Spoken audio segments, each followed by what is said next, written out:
Looks like a misfire code.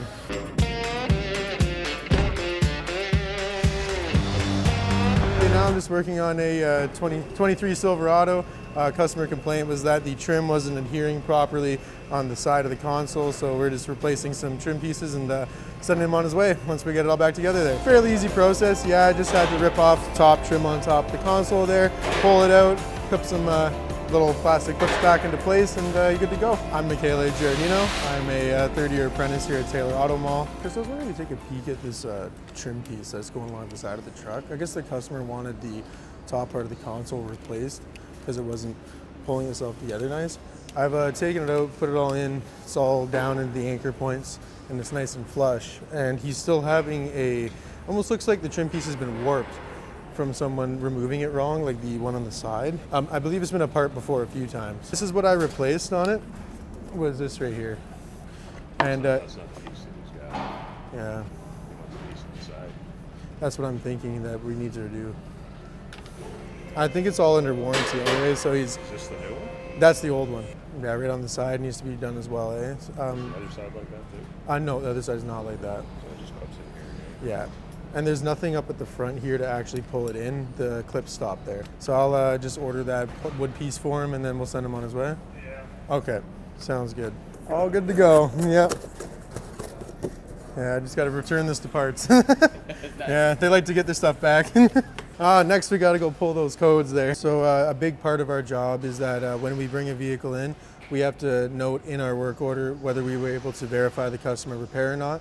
And then from there, we have to make sure that we do our due diligence in explaining how we approached the problem, how we went about fixing it, and then confirming our fix before we're able to park it out front for the customer. Yeah, gonna back this one out, and then I guess I have to see which one front there needs to be scanned.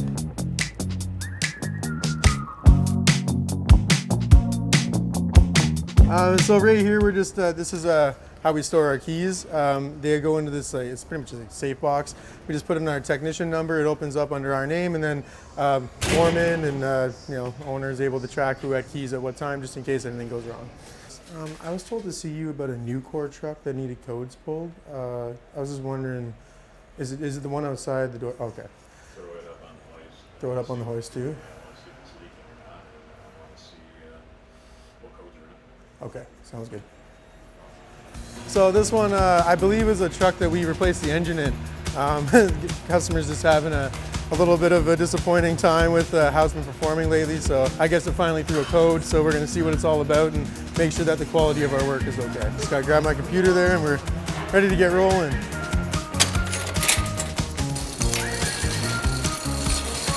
I'm almost exactly the same for any vehicle you pull a code from. You're gonna get your laptop or scanner, whatever kind. Sometimes they're built in one.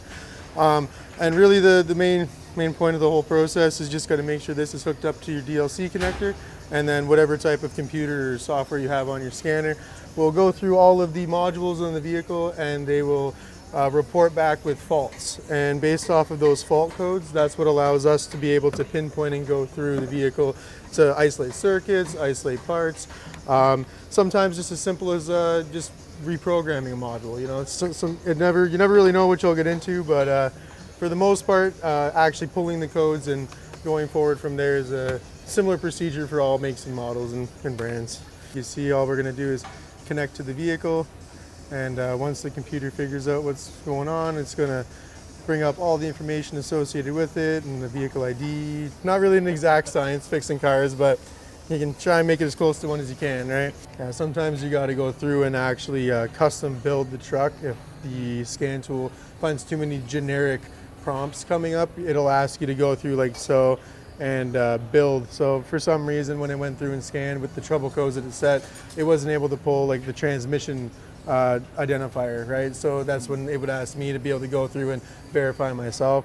But we know on this one we're dealing with the 8-speed, so we won't have to worry about that. All the green means that it's passed the scan, no issues, no codes. And anything with a caution mark, such as in the body control and engine control, that's where we would start to direct our search because we have stored codes. Looks like a misfire code. There you go. So as you can see here, SI and GM makes it really easy for us. We're able to come in and see what exactly is setting the engine light on the dash, and then also see codes that are secondary to those major ones. So that would when we get into type A, B, and C DTCs. And through that, we're able to prioritize which ones we're going to chase to be able to get back the customer their car in a timely manner to identify and fix whatever their concern was.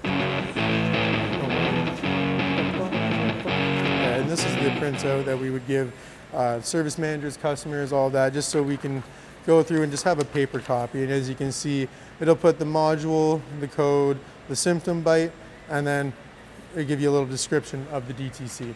And that way we're able to go through and make it a very simple process when we explain this to the customer. And that way there's no questions about the repair that was done or how we went about it. This is for that new Ford truck there. Cylinder number 5 and cold start, rough idle are the sources of the engine lights. And there's also a module that dropped out there, but it was thrown from the transfer case. And for the leak there, sorry, what am I looking for a specific kind of leak or just any leaks on the vehicle? Okay, sounds good. There we go. Probably see about moving this into my bay maybe. There we go. Oh, way down there.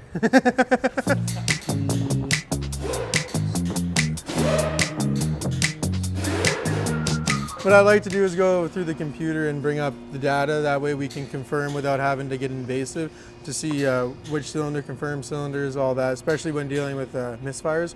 That's going to be your biggest aid, is having a good scan tool. Most scan tools that you're going to be able to get aftermarket are only going to be able to access so much of a vehicle through the OBD2 side. You kind of got to picture it where you have like a nice little square, and right down the middle, going to draw a line. And on the, what we're going to call one side OBD2 and one side manufacturer. And on the OBD2 side, only so many codes and descriptors are going to be allowed through for a customer to be able to fix it on their own. Whereas the MDI that you see here, where it's hooked up the computer to that blue module, what that does is it's allowed to access the manufacturer side. So that means that we have pretty much free roam. We're able to freely roam through the whole module, access all the information, reprogram it without any issues.